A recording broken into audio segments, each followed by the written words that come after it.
Silver line വേണ്ടെന്ന് വെച്ച് കയ്യടി നേടിയ പിറ്റേന്ന് ബദൽ പദ്ധതിയുമായി മുന്നോട്ടു പോകാനുള്ള സതീശൻ സർക്കാരിന്റെ തീരുമാനം ഞെട്ടിച്ചു കളഞ്ഞു. ലൈൻ ഏതായാലും വേഗത്തിൽ പോയാൽ മതി എന്ന പിന്തുണയുമായി CPM സംസ്ഥാന സെക്രട്ടറി MV ഗോവിന്ദനും രംഗത്തെത്തിയിട്ടുണ്ട്.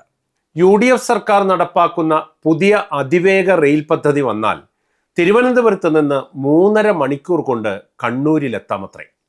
ആർക്കാണ് ഇത്ര വേഗത്തിൽ തിരുവനന്തപുരത്ത് നിന്ന് കണ്ണൂരിൽ പോകാനുള്ളത്? നാട്ടുകാരുടെ കാശിൽ ജീവിക്കുന്നവർക്കല്ലാതെ നിങ്ങളൊക്കെ എപ്പോഴും പേർത്തും വിലപിക്കുന്ന ഏതെങ്കിലും പട്ടിണി പാവങ്ങൾക്ക് ഈ വണ്ടികളിൽ യാത്ര ചെയ്യാനാകുമോ? ഇപ്പോഴുള്ള 6 വരിപ്പാതയും അതിവേഗ തീവണ്ടിയും അതും പോരാത്തവർക്ക് വിമാനങ്ങളും തന്നെ ധാരാളമല്ലേ? ആംബുലൻസുകൾക്ക് തടസ്സമൊന്നുമില്ലാതെ ഭൂമിയിലൂടെ പോകാനുള്ള വഴി ഉണ്ടാക്കിയിട്ട് പോരെ ആകാശപാതകൾ? കാർഷിക കേരളത്തിന്റെ പ്രതിസന്ധി പരിഹരിച്ചിട്ട് പോരെ കർഷകർക്ക് അപ്രാപ്യമല്ലാത്ത ഇത്തരം മെഗാ ജിഗാ വികസന പ്രഹസനങ്ങൾ? എല്ലാ വികസനവും പാവപ്പെട്ടവന്റെ നെഞ്ചത്തുകൂടിയാണ് കടന്നു പോകുന്നത് എന്ന കാര്യം സതീശൻ മറന്നു പോകരുത്.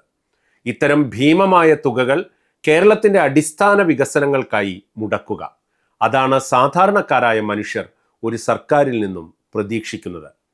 അതിനുവേണ്ടിയുള്ള ജനസമ്മതിയാണ് നിങ്ങൾക്ക് കിട്ടിയത്.